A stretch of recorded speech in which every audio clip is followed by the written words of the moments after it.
the sacred and youthful branch, the guardian of the cause of God, as well as the universal house of justice, to be universally elected and established, are both under the care and protection of the Abha Beauty, under the shelter and unerring guidance of the Exalted One. May my life be offered up for them. Whatsoever they decide is of God. The mighty stronghold shall remain impregnable and safe through obedience to him who is the guardian of the cause of God. After the passing away of this wronged one, it is incumbent to turn unto Shoghi Effendi, the youthful branched from the two hallowed and sacred Lodi trees, and the fruit grown from the union of the two offshoots of the tree of holiness, as he is the sign of God, the chosen branch, the guardian of the cause of God. Abdul Baha. So today we're very happy to have Mr. Jack McLean, and he'll be talking about Shoghi Effendi's role in the creation of the modern Baha'i faith. Jack McLean is a Canadian independent Baha'i scholar, essayist, and poet born in Toronto in 1945. He holds an MA in the history of religions from the University of Ottawa and a certificate from the Sorbonne in French literature and history. He became a Baha'i in 1962 at 16 years of age. His mother, Joyce, who became a Baha'i in 1952, introduced the Baha'i faith to her husband, Alan, and her children, Mary Lou, Stephen, and Jack. Jack's books have been published at George Ronald Publisher, One Voice Press, Kalimat Press, and the Baha'i Publishing Trust of India. He's won 2 awards from the Association for Baha'i Studies North America, one for creative writing and another for distinguished scholarship in the book category. His books, essays, and some of his poems are available on his website at jack-mclean.com. And with that, I'll hand it off to Mr. McLean. Greetings, friends from Ottawa. It's lovely to see all of you. For those of you who may know little or nothing about the Baha'i faith or who may be investigating it, I'll just say very briefly a few words about it by way of introduction. So the Baha'i faith is the youngest of the world's religions. It began in 1844 with the declaration of a young man whom Baha'is considered to be a prophet of God, the Bab. His title is the Bab, which means the gate. He was the forerunner, similar in some respects to John the Baptist, who was the forerunner of Christ, who paved the way for the founder of the Baha'i faith, Baha'u'llah. His dates are 1817 to 1892. The Bab was executed by firing squad in Tabriz in 1850 for being a heretic, and 20,000 of his followers were put to death in Iran in the most horrific of ways. When Baha'u'llah passed away, he left a will and testament in which he appointed his eldest son, Abdul Baha, servant of Baha. The name means to be the center of his faith. As I said, Abdul Baha was the third central figure of the Baha'i faith. And although Abdul Baha was not a prophet, he was by all accounts a very extraordinary human being. Now, that line of authority continued in 1921 when Abdul Baha left his will and testament in turn and nominated his eldest grandson, Shoghi Effendi Rabbani, to be the first guardian of the Baha'i faith, a role that a ministry he directed until his death, his sudden death at age 60 in 1957. Today, Shoghi Effendi, I should say, directed the worldwide expansion of the Baha'i faith during his lifetime, during his ministry, and I'll be going into that, that expansion in some detail today. Shoghi Effendi appointed no one to follow him, and what happened in the development of the faith was that a group of individuals, men and women called Hands of the Cause of God, called for the election of the Universal House of Justice in 1963. That was the supreme institution of the Baha'i Faith, the international council that governs the affairs of the faith. And the hands of the cause called for the election of the Universal House of Justice in 1963. And they still are operating and directing the Baha'i world today from their headquarters in Haifa, Israel. We have no more living guardians, although we do have still the guardianship.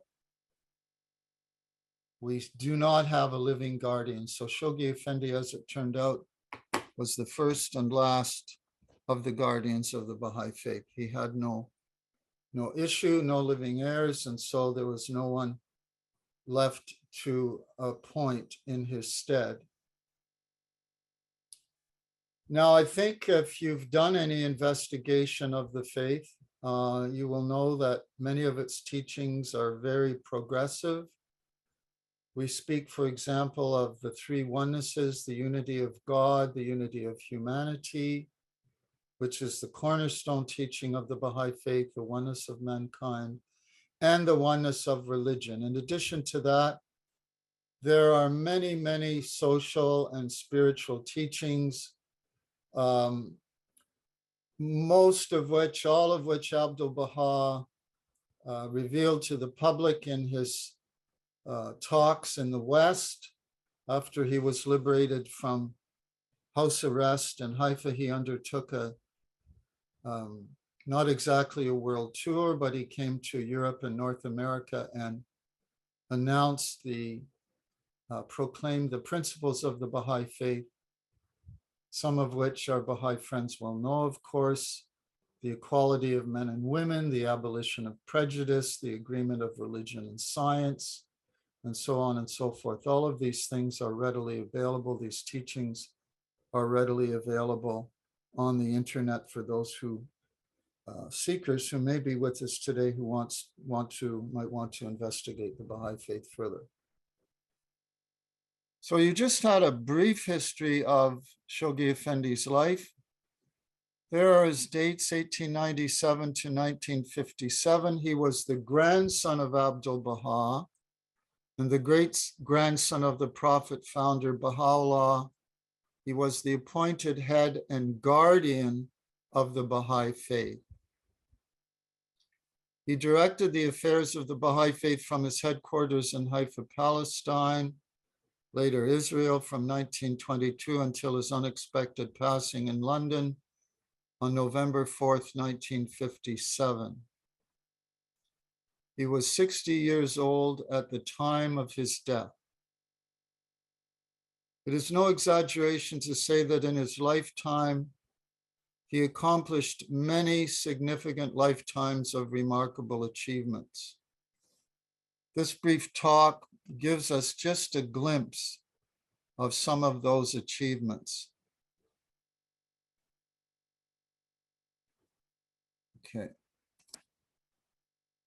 Now, I would like to dedicate this talk to the memory of my uncle, Ron Nablo. I called him Sir Ronald Nablo because he was a very noble being. He passed away just a few days ago on August 18th in his 93rd year. Uncle Ron was an exemplary Baha'i who served the Baha'i Faith with distinction for 30 years in Belize, a friend and mentor to many, a loving husband and father, patriarch of the large Nablo clan, along with Auntie Edna, who was the matriarch of the large Nablo clan. His long presence in our lives will be greatly missed. I'm hoping to convey to any of the seekers who may be there some of the genius of what Shoghi Effendi accomplished in supervising the worldwide expansion of the Baha'i Faith.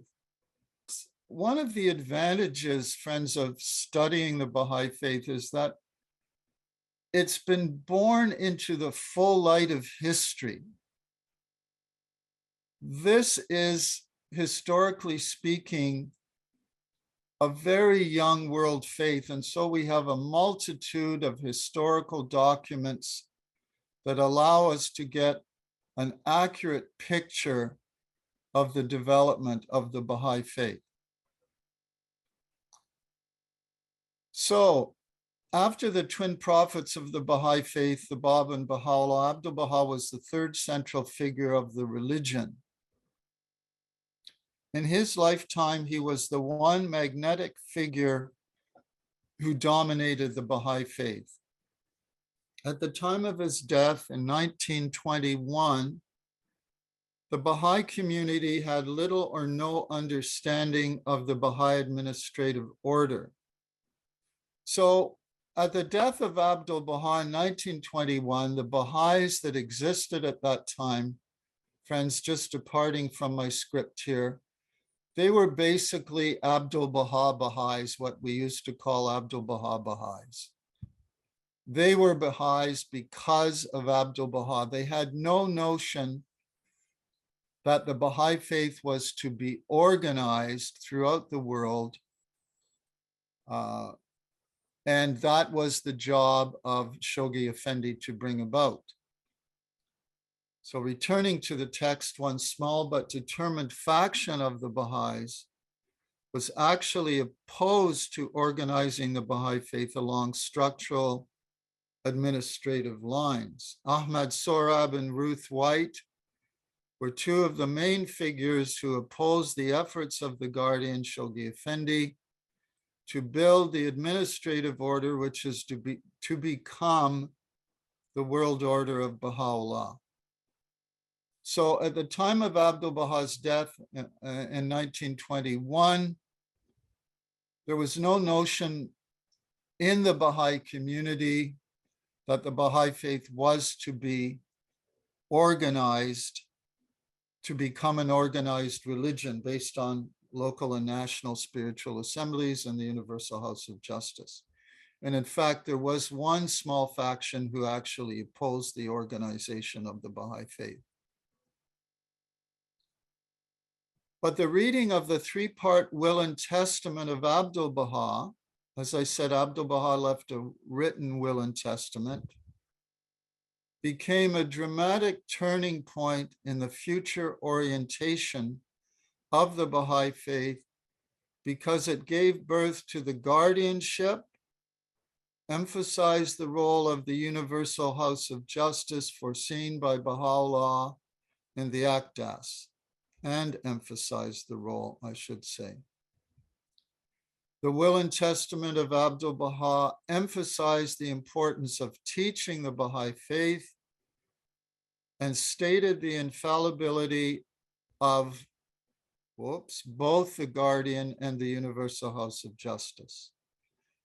Abdu'l-Baha stressed that whoso obeyeth him, Shoghi Effendi not, neither obeyeth them, the Universal House of Justice, hath not obeyed God. So this was a strong line of authority that was passed down, especially with the concept of infallibility, which is not a very well-known or even popular notion, even in religious circles today. We have, for example, in the Roman Catholic Church, the infallibility of the Pope, doctrine that was proclaimed by Pius IX, the same Pope to whom Baha'u'llah wrote. By the way, that infallibility of the Pope declares that he's only infallible when he speaks on matters of faith and morals. And the same thing applies to Shoghi Effendi. He was infallible as guardian only when he was interpreting the Baha'i teachings, not on non-Baha'i matters. So the vast majority of Baha'is remained faithful to the covenant of the will and testament of Abdu'l-Baha, while the small minority of opponents to Shoghi Effendi fell into oblivion. So here we have this young man, Shoghi Effendi Rabbani, at age 24, shocked at the death of his beloved grandfather, Abdul Baha, whom he loved dearly and to whom he was passionately devoted, he had no idea that he was named in the will and testament of his grandfather to become the head of this growing world religion. So this was a terrible shock, second terrible shock for Shoghi Effendi. While he was grieving the loss of his grandfather, he found out that he had been named the guardian of the Baha'i faith at the young age of 24. And he actually had to withdraw for a period of 8 months into the mountains of Switzerland to come to grips with this new ministry and office that had been suddenly thrust upon him by the will and testament of Abdul Baha. A terrific responsibility that we can't even begin to imagine. So when Shoghi Effendi returned from Switzerland and assumed his office in February of 1922, he did something very intelligent, actually, functioning along the lines of Baha'i consultation. He invited a conclave of respected believers from East and West to Haifa for a consultation. He determined following this consultation that it would be premature to elect the Universal House of Justice, an expectation that had prevailed even during the lifetime of Abdul Baha. So some of the friends, and even Abdul Baha, had suggested that perhaps the Universal House of Justice could be soon elected.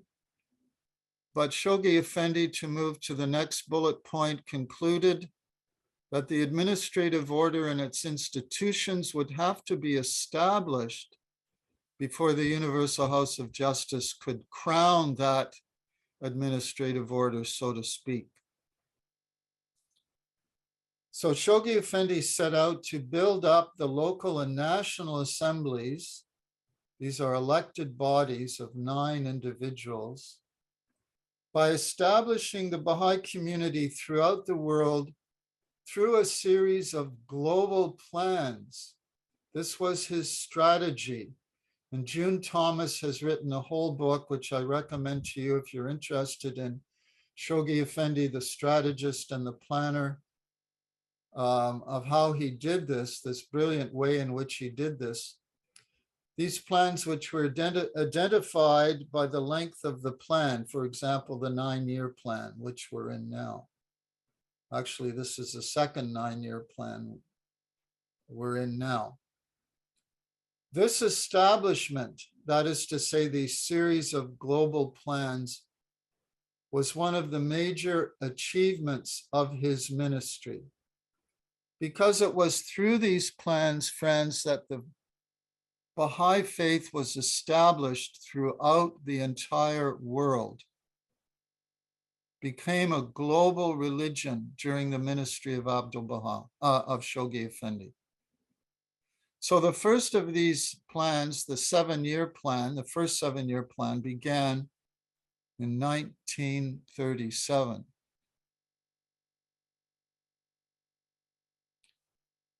So let's look at the globalization of the administrative order. Education followed by action. So before he went about calling for the Baha'is to disperse throughout the world, to teach and to establish the faith, Shoghi Effendi had to first educate them to the existence of these Baha'i institutions. So he began a process of education through his letters. Immediately upon the inception of his ministry in 1922, Shoghi Effendi set about to educate the Baha'i world community regarding the importance of establishing an organized Baha'i society around the world through the establishment of elected councils or assemblies of consultation that would function at the local and national levels. The Guardian shifted the authority of the Baha'i Faith away from leading personalities, however outstanding they were, and subordinated the individual believer to the authority of the elected assemblies. This move had the effect of creating a more egalitarian and democratic Baha'i society, since the assemblies were annually elected bodies that directed their respective communities on the basis of frank and loving consultation. Consultation became the cornerstone of Baha'i administration. An appointed branch of the Baha'i Faith complements the elective branch. Both institutions, the appointed and the elective branch, work on a collaborative basis.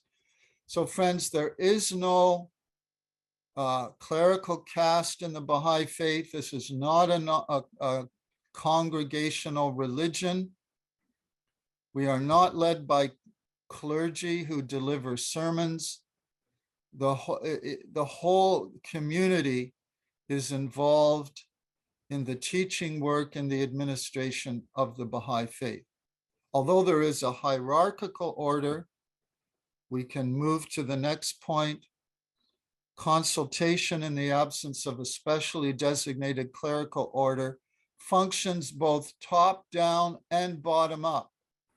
So the flow, friends, if you like, the flow of the administrative or consultative process, the process of consulting and learning and making plans, works both from the bottom up to the top, to the Universal House of Justice, and flows again back down from the Universal House of Justice down to the grassroots levels of the community. So to return to the text, the flow of consultation and decision-making works at both local and national levels. Its benefits are carried to the Universal House of Justice, who in turn makes its decision by consulting with the national spiritual assemblies and the appointed branch of the faith that replaced the hands of the cause, the continental boards of counselors, and their auxiliary board members and assistants. So friends, this organization is difficult to explain to people who are not actively involved in the teaching work or who are not actively involved in the administration or community life of the Baha'i Faith, because it looks like it's just another dull and dry organization, but it's actually something organic, very, very different and unique, the way that Baha'u'llah structured his religion.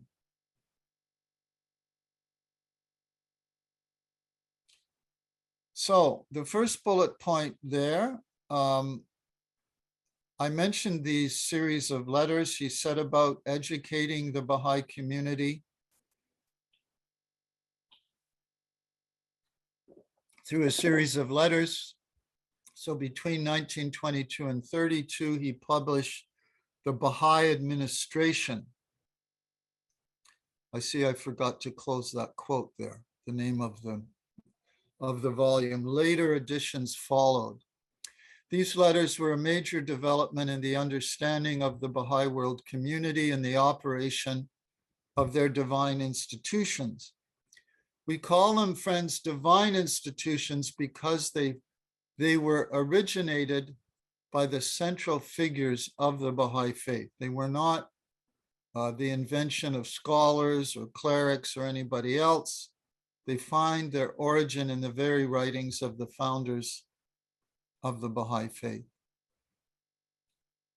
Beginning in 1929 to 1936, Shoghi Effendi began writing another series of 7 remarkable messages known as the World Order Letters, published as the World Order of Baha'u'llah, first printed in 1938 and followed by later editions.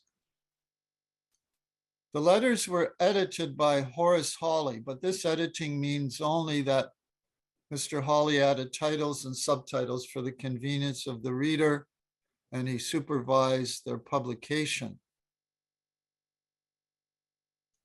Unlike the more internal administrative workings of the book Baha'i Administration, which may seem like a rather bloodless or dull topic, administration usually for a lot of people indicates something rather bureaucratic, but it's actually something very different in the Baha'i faith. The 7 World Order letters, with the exception of the theological 6th letter, the Dispensation of Baha'u'llah, gave an outward-looking view of contemporary world events, which focused on the dual phenomenon of the disintegrative and integrative processes taking place simultaneously in the world. And this dual phenomenon dealt with the gradual decay and dysfunction of the old world order, a disintegration that continues to accelerate as we speak, and the building up, on the other hand, of the Baha'i world society. Now, that disintegration is perfectly obvious to anyone who follows the daily news.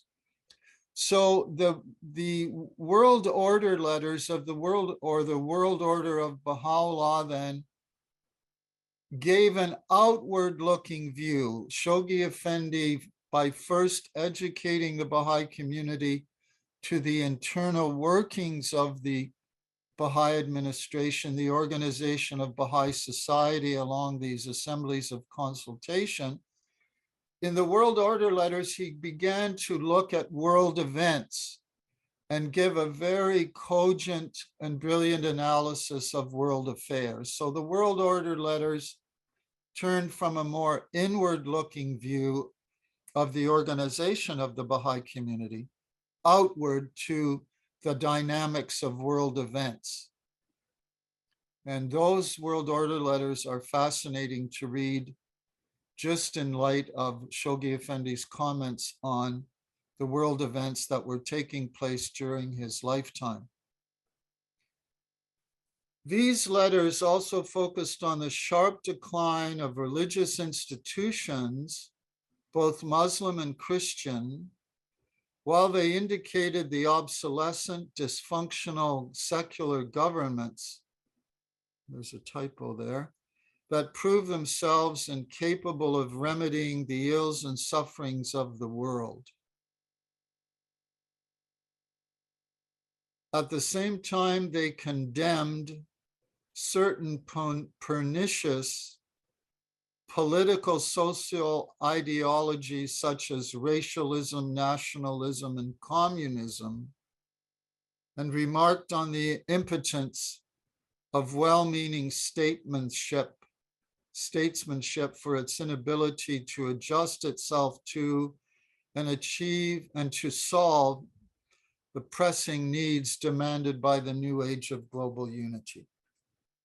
In other words, when Shoghi Effendi looked out at the world in the world order letters, he came to the conclusion that the world was too far gone for even well-meaning statesmen or the brilliant minds of the age to remedy the problems of mankind. And it was his firm conviction that only the Baha'i teachings and the organization of the Baha'i society could redeem the world from the dysfunctional state into which it had fallen. So let me read now to you, if I may, one passage from the World Order Letters by Shoghi Effendi to give you an idea of his brilliant prose. And one of the awards that I won from the Association for Baha'i Studies of North America was for A Celestial Burning, my book, 600-page book, which analyzed in great detail the writings of Shoghi Effendi, was absolutely a master of both Persian and Arabic, but also English, which was not his native tongue. So here's an example of Shoghi Effendi's prose and what he has to say from the World Order letters. Dear friends, feeble though our faith may now appear in the eyes of men who either denounce it as an offshoot of Islam or contemptuously ignore it as one more of those obscure sects that abound in the West, this priceless gem of divine revelation, now still in its embryonic state, shall evolve within the shell of his law and shall forge ahead, undivided and unimpaired, till it embraces the whole of mankind. Only those who have already recognized the supreme station of Baha'u'llah, only those whose hearts have been touched by his love and have become familiar with the potency of his spirit, can adequately appreciate the value of this divine economy, is an inestimable gift to mankind. By the way, that phrase divine economy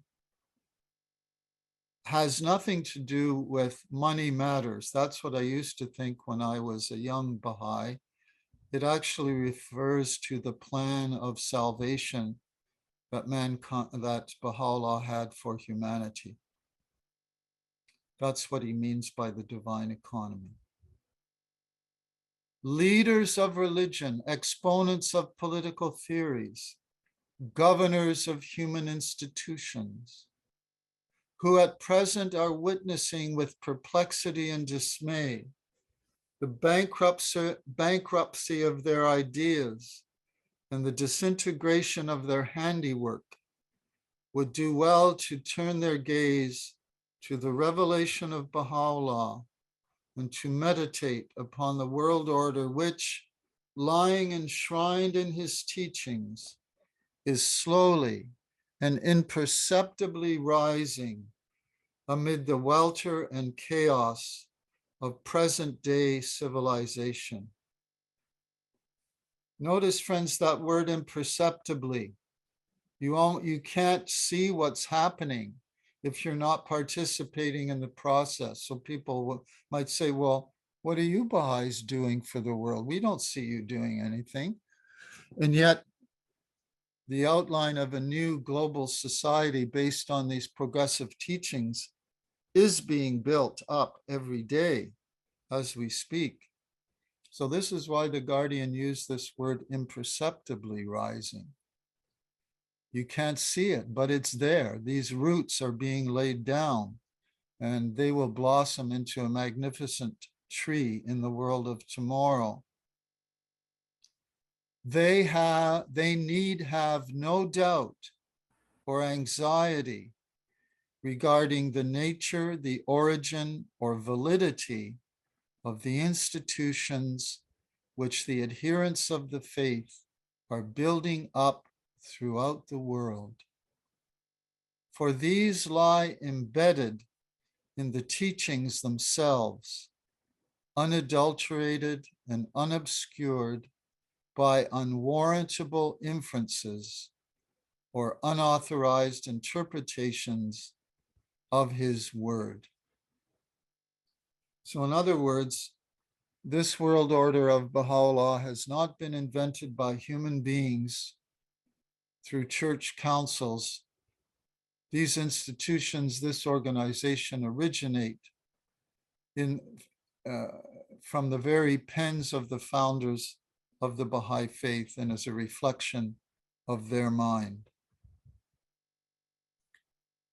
So the globalization of the Baha'i community, then I'll mention some other features here. So moving ahead to 1957, by the time of his death, Shoghi Effendi had succeeded by the implementation of a series of national plans in establishing the Baha'i Faith around the world. He succeeded in directing the formation of its local and national institutions over a 36-year ministry, so that in April of 1963, the Universal House of Justice could at last be elected, a move called for by the hands of the cause of God. And they are today the head that directs the worldwide Baha'i community. Shoghi Effendi succeeded in creating a global community, and I'm quoting Mujan Momin here in his article, The Globalization of the Baha'i Community, tightly knit through a unified concept of the global goals they were seeking to realize. He promoted, quoting from Mujan again, an egalitarian internal structure that encouraged universal participation, not a congregational religion led by clergy, but an egalitarian internal structure that encouraged universal participation. He was able to launch international projects financed by the world community of Baha'is and linked to global organizations such as the United Nations. In all of these ways, the limited national, ethnic, racial, and religious identities of the individual Baha'is was being transformed into a global identity.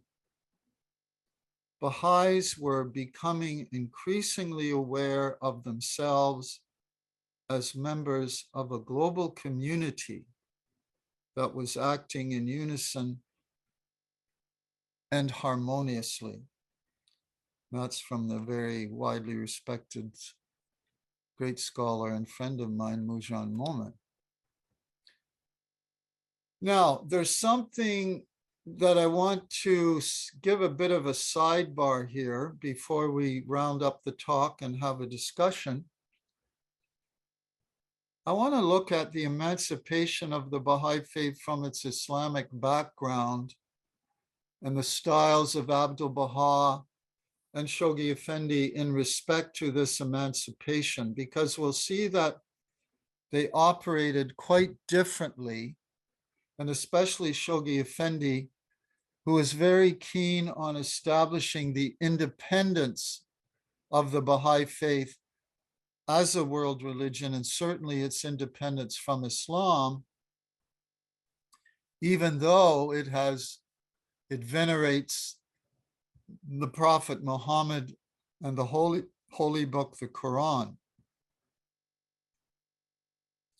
Although the Baha'i Faith honors the Prophet Muhammad as one of the true prophets or manifestations of God, and the Quran as an authentic divine scripture, Shoghi Effendi took steps to distance the Baha'i Faith from its Islamic background. He often repeated that Baha'is were neither Eastern nor Western.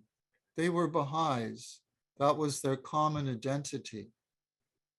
Abdu'l-Baha was viewed by his non-Baha'i Muslim contemporaries as a superlative holy man, an extraordinarily wise and capable religious figure who was able to resolve complex theological questions.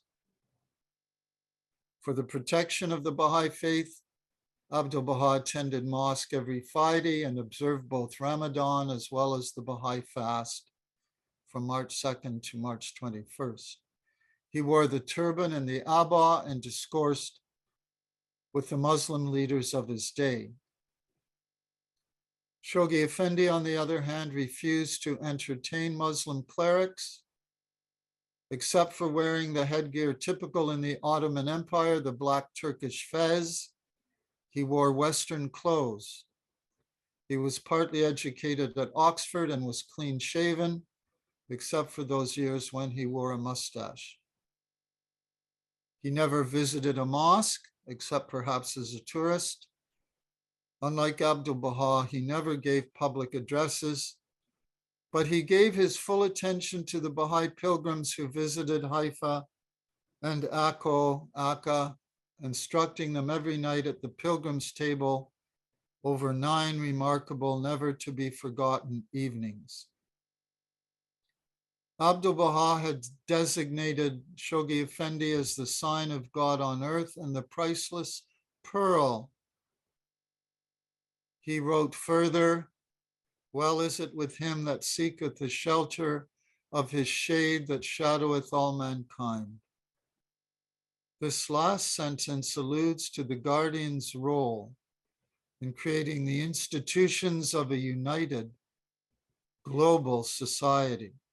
That's how Shoghi Effendi's shade shadows all mankind. Mankind of the Baha'i world community, and increasingly in decades and centuries to come, the human race as a whole. In spite of these exalted statements, Shoghi Effendi was the essence of humility and loving kindness, signing his letters simply as your true brother Shoghi, or in Persian, Bandi Astane Shoghi, servant of his threshold, Shoghi. Mr. William Sears, one of the hands of the cause appointed by the Guardian, said this about Shoghi Effendi. And he looked into my eyes, and all the world became as ashes. So he had a remarkable effect on all those that he knew. Mr. Ian Semple, who served for a very long time on the Universal House of Justice, Ian Semple has now passed away, but he told me in our private correspondence, we corresponded for about 5 years, he said, Jack, I know it seems almost blasphemous to say this, but when I sat in the presence of the Guardian, I felt like I was sitting in the presence of God. He didn't mean that in a literal sense.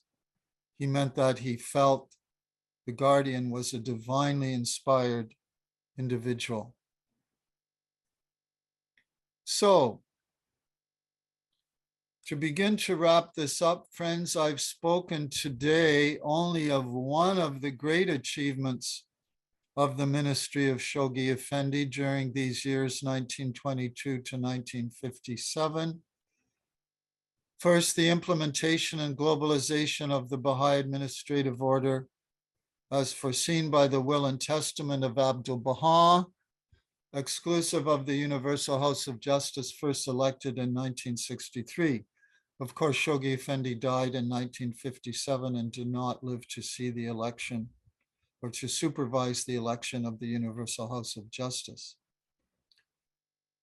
But going on to his other great accomplishments, the selection and translations of some major texts of the Baha'i sacred writings, the Gleanings, the Hidden Words, the Book of Certitude, the Epistle to the Son of the Wolf, the great historical study, Nabil's narrative of the Dawnbreakers, the early days of the Baha'i Faith, and so on. Friends, any one of these achievements is a major accomplishment in itself, but here we have Shoghi Effendi doing all of these things in his lifetime, and no wonder that he died relatively young and burnt out at the age of 60. We have his own writings and prayers, his independent writings, God Passes By, the World Order of Baha'u'llah, the Advent of Divine Justice, and the Citadel of Faith, etc., etc. The Guardian also revealed prayers in Persian and Arabic, but not in English. He interpreted and answered at least 26,000 questions from believers from the East and West. And he's corresponded with national spiritual assemblies and messages, and wrote messages to national communities. For example, messages to Canada, messages to India, and so on. And he issued directives and rulings relating to Baha'i institutions, such as the Fund, the National Convention, Baha'i elections, the functioning of local and national spiritual assemblies.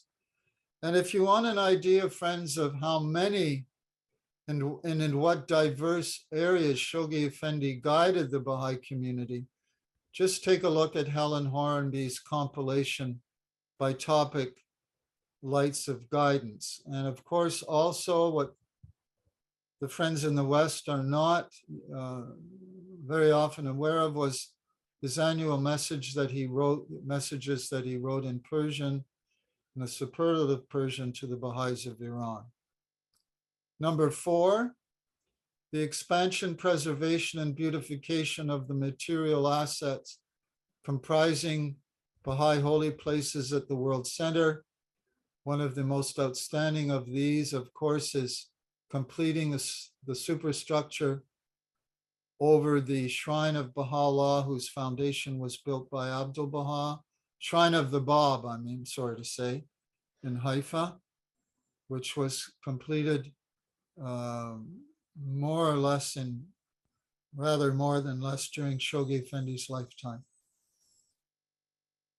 In fact, he climbed up on the dome of the Shrine of the Bab himself to place the last tile on the Shrine of the Bab, on the dome of the Shrine of the Bab. And Leroy Iwas, who was there, his executive secretary and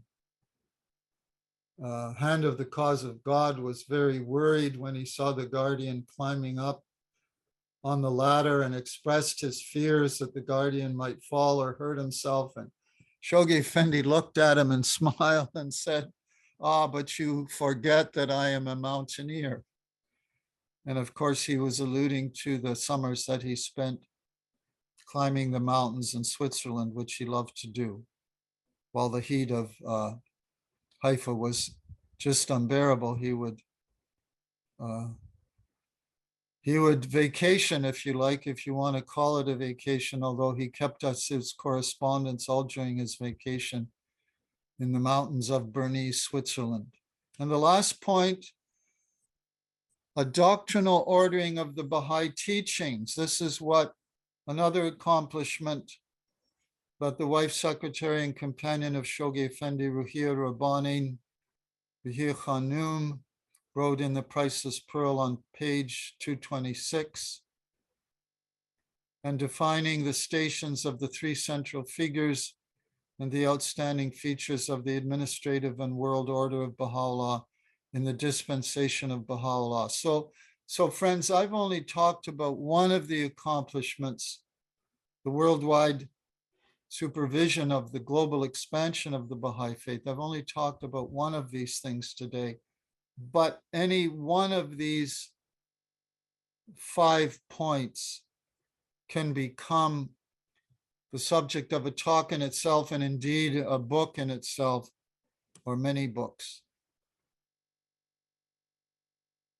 So thank you, friends, for listening. Now it's your turn.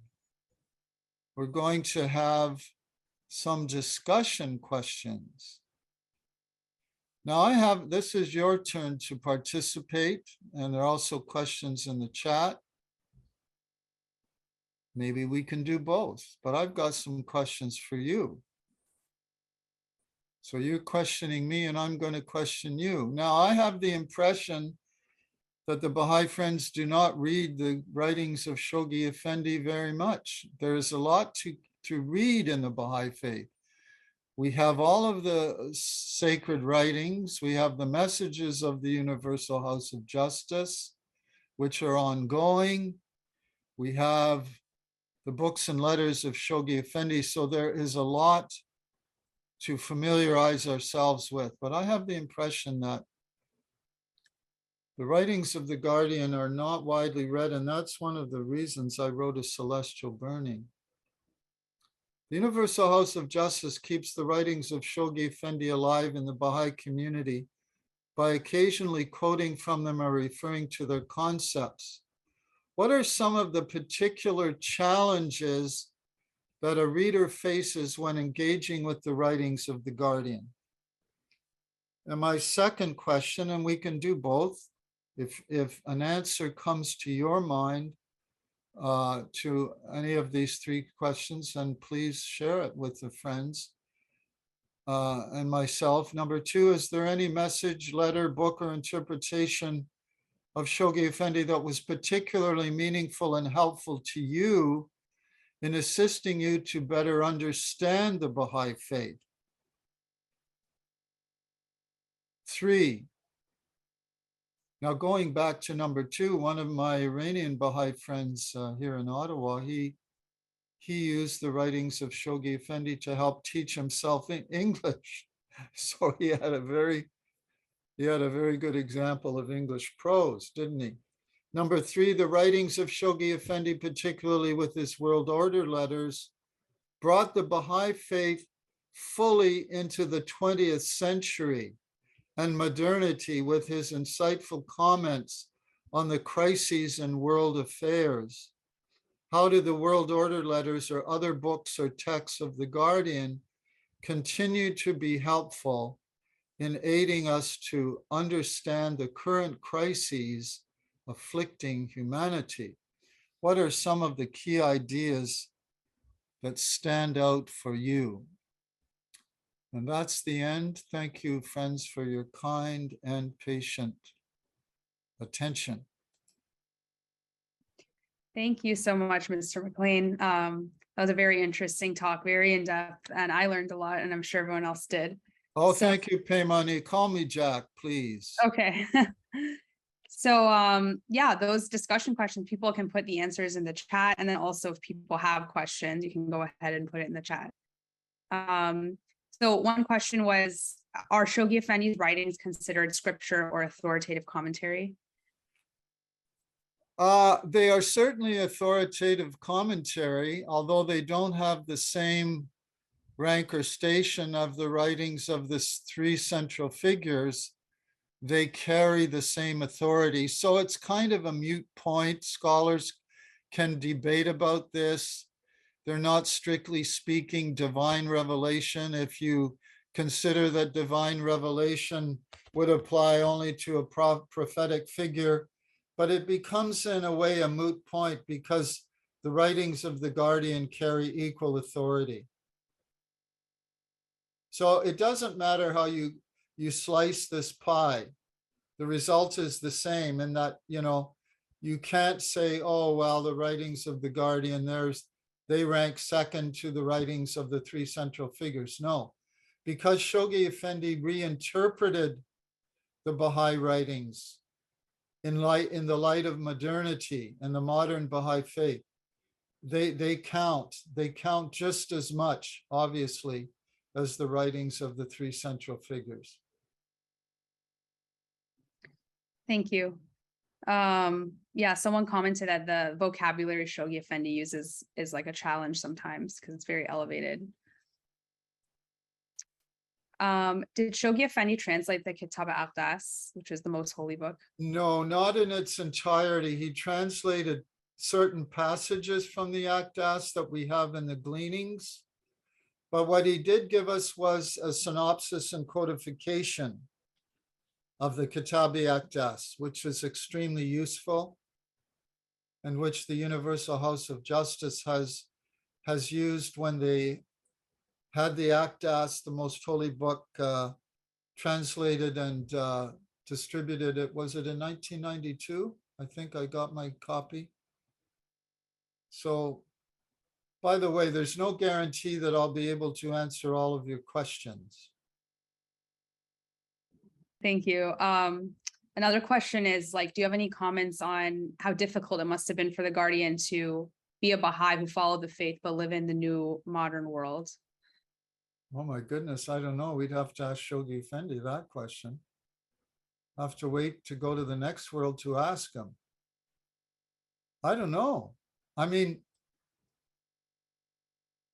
except for the times that he vacationed with Rahia Khanum, and he did vacation with her, we know they went to Italy and attended some operas. They went to England. Of course, he died in London on November the 4th.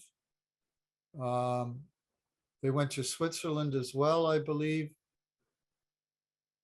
I really don't know. He kept in touch with world affairs through newspapers and magazines. And, you know, that's a question for the Guardian.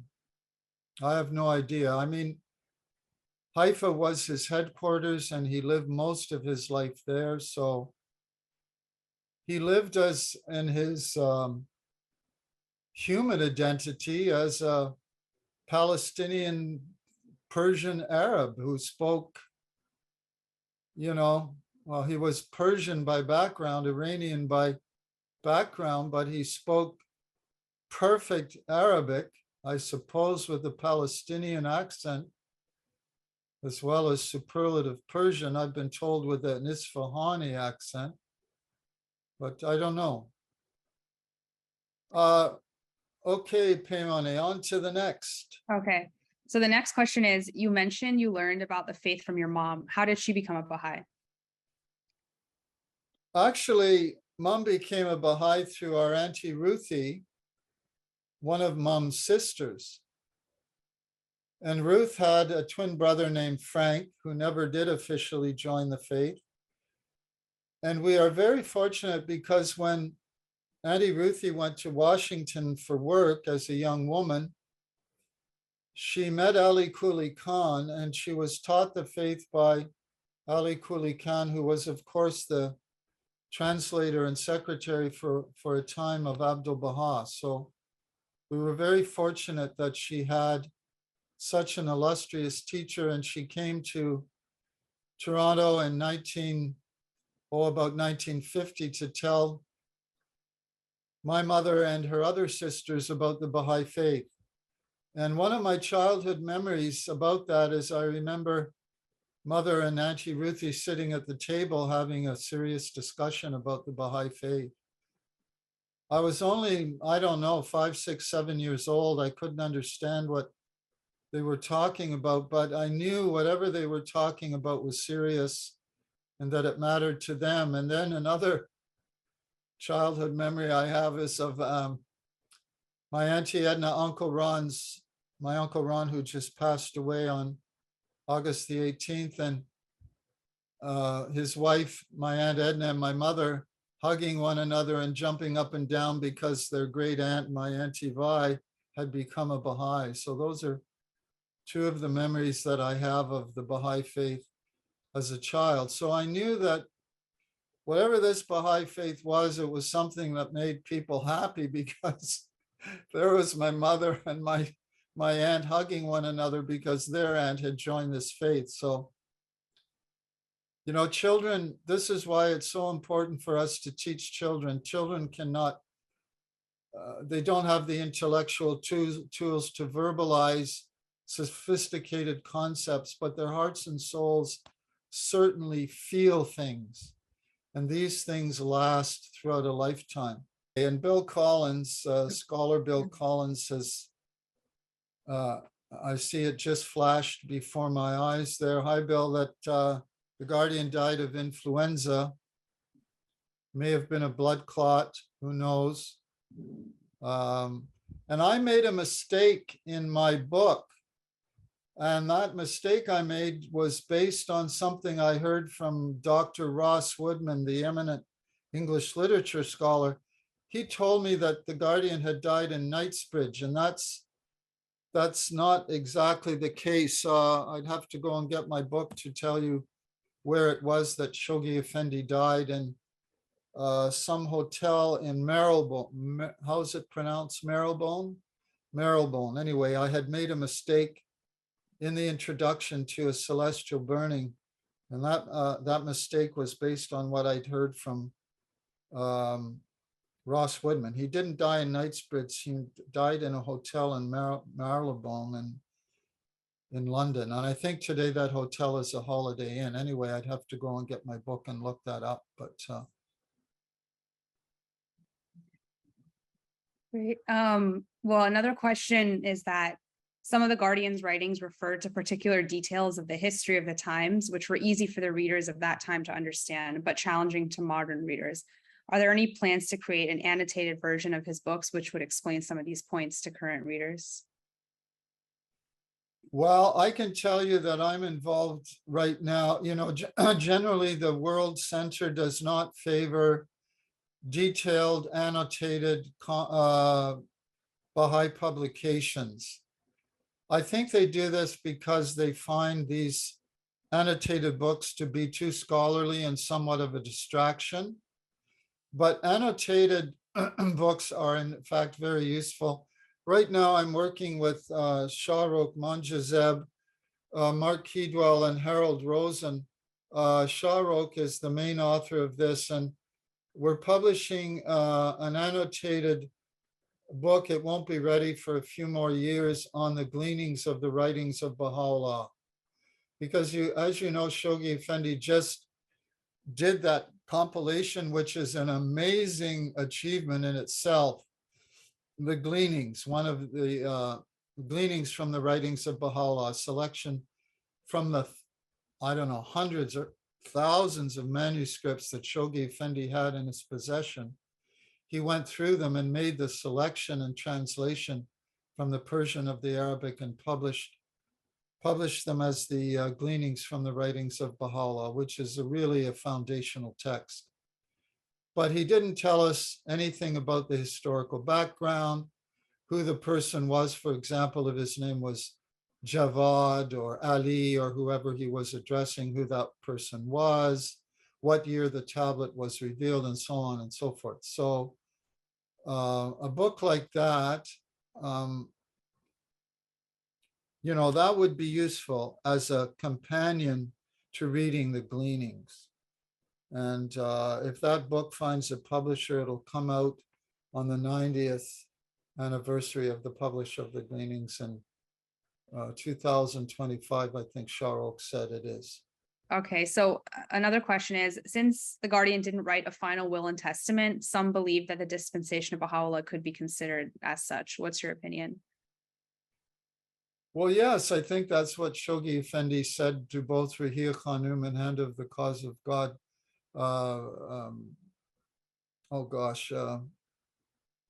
See, it's a name. This is what happens when you become a senior. The beloved Mr. Khadem, yes, told both Rahia Khanum and Mr. Khadem that anything of import that he had to say was said in the dispensation of Baha'u'llah. I don't know if he told them it was to be considered his last will and testament, but in actual fact, that's what happened. It was considered to be his last will and testament, and the Universal House of Justice in the hands of the cause certainly turned to that document for guidance.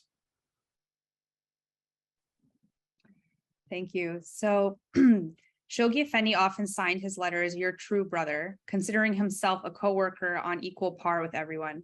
Neither do we as a Baha'i community celebrate any event associated with his life. However, he was a sign of God on earth, divinely inspired. How do you relate to or reconcile this seeming discrepancy, his simultaneously divine and human station? Or do you have any examples of how others relate to it? Finally, I've heard that some Persian believers, maybe others, have tended to exaggerate his station. You know, you can't control the way somebody feels about Shoghi Effendi, you know? Mojan Khadem told me that when he was on pilgrimage with his father, the Hand of the Cause, Mr. Khadem got down on his knees in front of Shoghi Effendi. That's how much he loved and venerated the Guardian, but the Guardian wanted none of that sort of obeisance. He said to him, "Please do not do that. The confirmations of God will not reach you." So Shoghi Effendi did not entertain any of those effusive rites of devotion.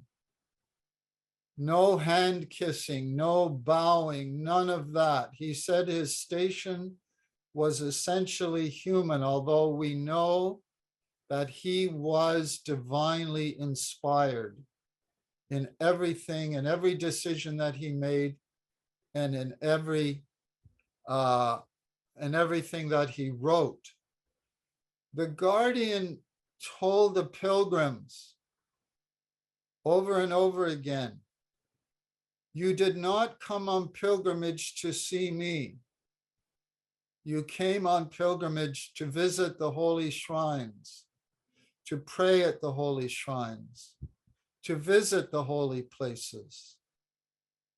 He wanted the attention to go to the three central figures, not to him.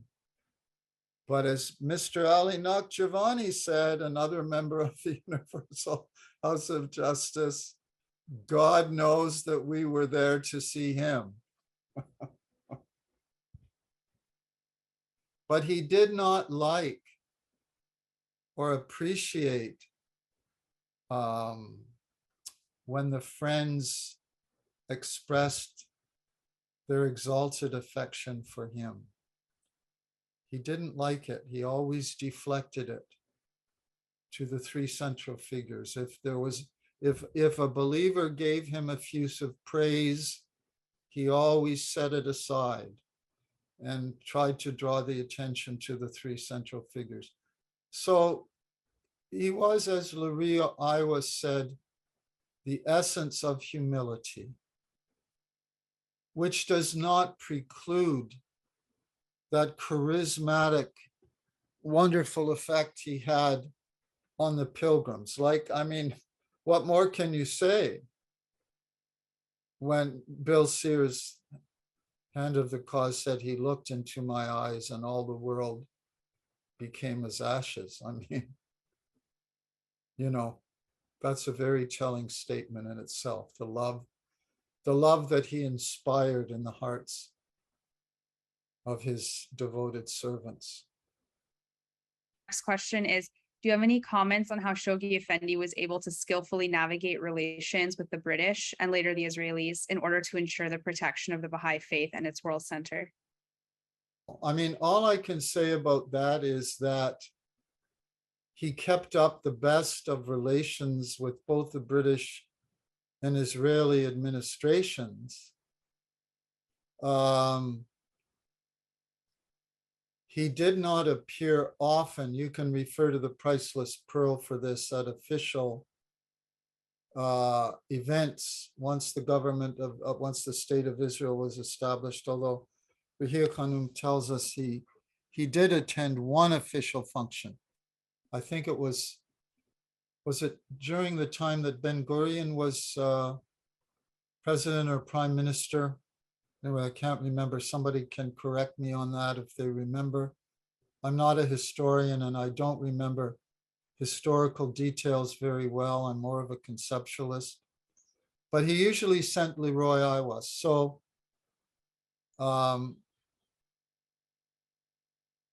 anyway, I can only make a very general statement about that he tried to cultivate friendly and collaborative relations with both the British administration and the government of the State of Israel once it was established.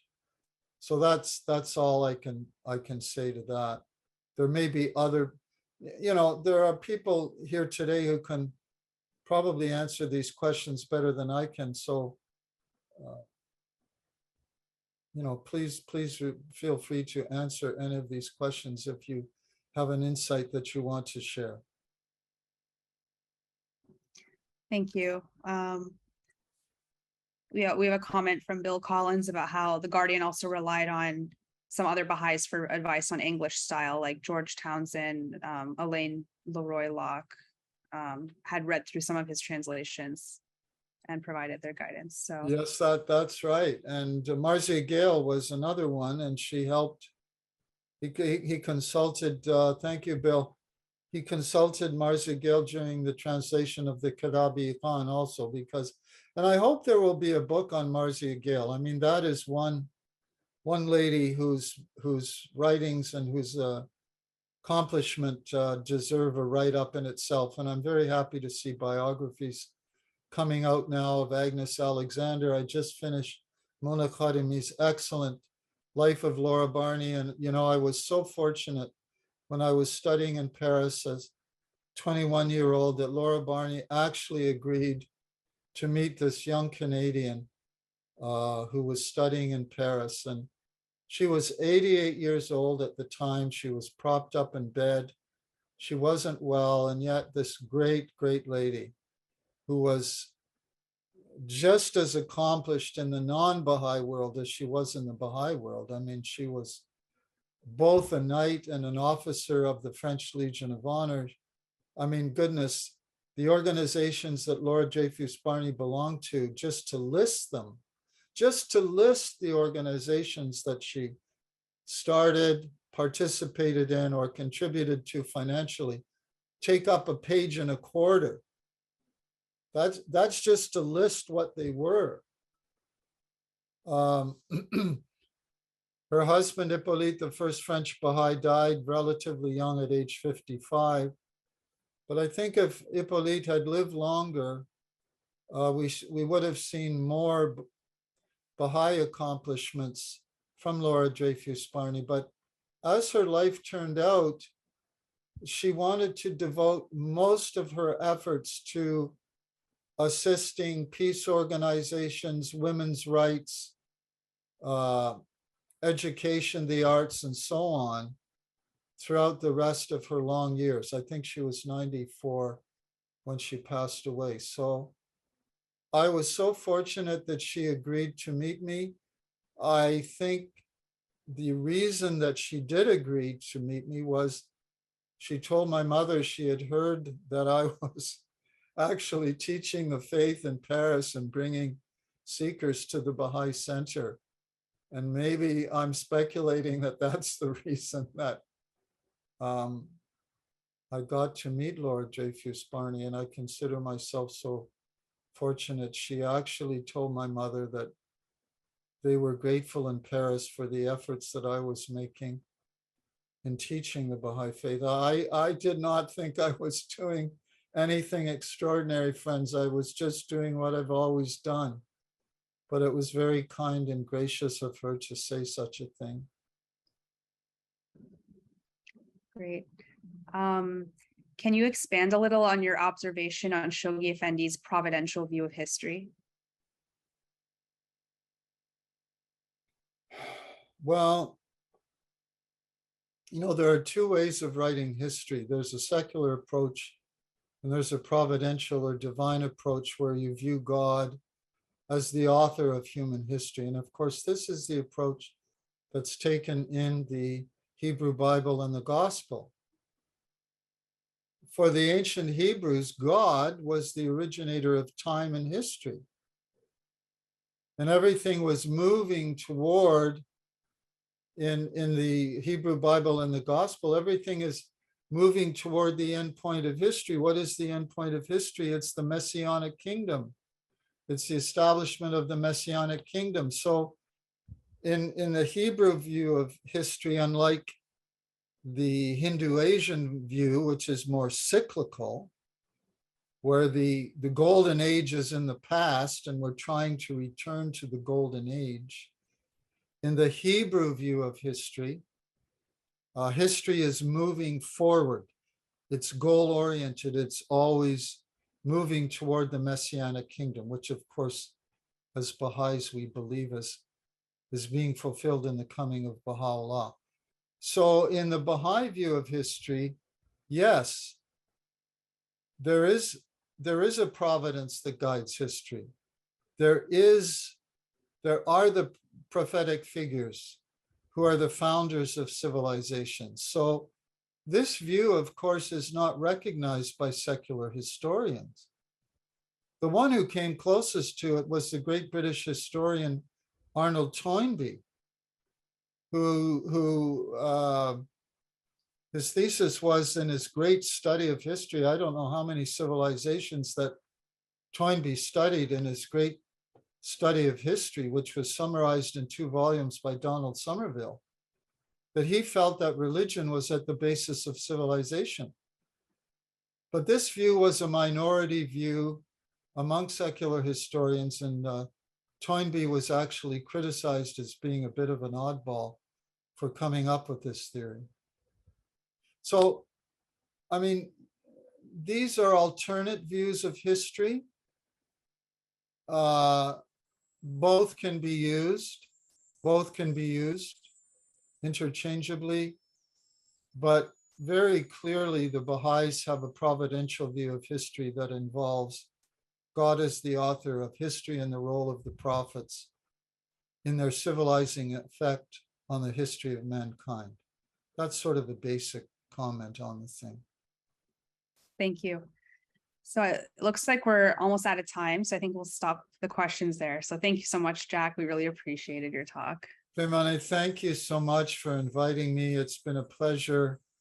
It's been a pleasure to see all of you who've come from all over the world to listen to me to talk about Shoghi Effendi and his plan for the global expansion of the faith. So I very much appreciate seeing all of your lovely faces and for your kind consideration. Thank you so much. Next week, our speaker will be Miss Deborah Walters, and she'll be talking about how to harness spiritual forces to overcome a war-torn world. So again, this would be every Saturday at 12 p.m. Eastern time. Thank you, Peimane, and your mom, Armin, for doing this wonderful series that's been going on for, 2 years now? Yeah, a little over 2 years. Yeah. And people have joined the Baha'i Faith because of these lectures and talks. So that's a wonderful contribution. Thanks, everyone. We'll see you next week.